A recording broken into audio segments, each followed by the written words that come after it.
When you were talking earlier about like the insecurities that, come up for you in relationships, how do you find that is, I mean, tying into all of this, right? Because so you're aware of the insecurities. And again, it's like, then what are we doing about it? Like, as a professional athlete, you were the Bachelor, like these really prized roles in our society. And in spite of that, you're saying you also get insecure. Um, what is that like for you? How does that influence you? So even, I guess, let's talk about it from a couple directions. So like when you're out in the dating arena, but then also in relationship, like where do you think that stuff comes up for you? Well, again, I think for me, what I've since realized, and through going through therapy, through journaling, through just talking with friends and family, I didn't realize how much my childhood really continues to impact me as an adult. And I think a lot of it was I never really addressed a lot of the issues. I just suppressed them.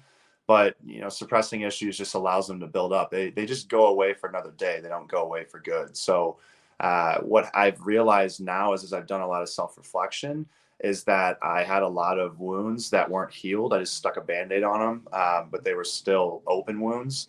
And that's been something where now, as I try to address them, those insecurities and weaknesses, when you pull the band-aid off and all of a sudden you're bleeding from 5 different spots, like you're only focused on those insecurities and weaknesses. So what that does is that takes your focus away from relationships, from those other people around you, because your focus can only really be in one area.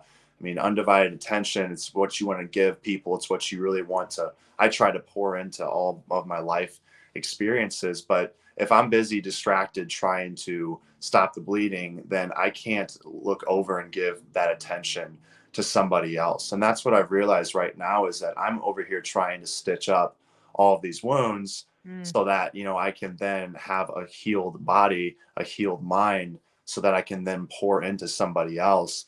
But anytime that I think you're focusing on the things that are your weakness, that you fear, it pulls away that attention and that you would give to someone else. And I just think it's really hard to love someone else when you don't love yourself, and it's really hard to give someone else attention when you know that you need attention to fix what you need to fix first. Make sure to subscribe on YouTube and give us a follow on Instagram at Dr. Elizabeth Fedrick.